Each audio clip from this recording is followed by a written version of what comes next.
حضرت احمد شاہ نورانی تھے نا رحمۃ اللہ علیہ، فوت ہو گئے، پر علم کے بڑے عالم تھے، لیڈر بھی تھے۔ اب یہ تبلیغی جماعت والے ہوتے تو مجنون ہیں نا، جنون ہوتا ہے نا ان کو۔ انہوں نے آپس میں مشورہ کیا کہ بھائی بات یہ ہے کہ اگر ہم نے حضرت نورانی صاحب کو دعوت نہ دی چلے کی، تبلیغ کی، سے روزہ کی، تو قیامت میں ہم سے پوچھا جائے گا، پھر ہم کیا جواب دیں گے؟ وہ نہ مانے اس کی مرضی نہ کہ ہمیں دعوت تو دینی چاہیے۔ انہوں نے سوچ کے مشورہ کیا۔ وہ ایک ان کے فیملی ڈاکٹر تھے جن سے وہ ہمیشہ علاج کرواتے تھے، وہ تبلیغی جماعت کا آدمی تھا، اس کی ڈیوٹی لگائی گئی بھی تم موقع دیکھ کر حضرت کو دعوت دو۔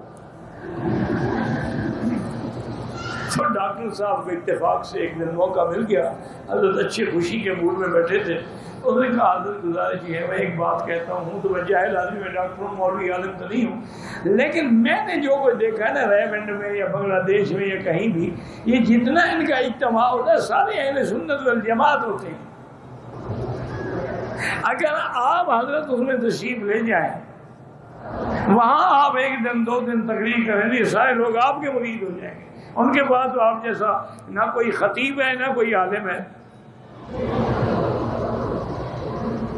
لیکن ان کی ایک شرط ہے کہ وہ کسی مولوی کو تقریر نہیں کرنے دیتے جب تک پہلے وہ چلا نہ لگا۔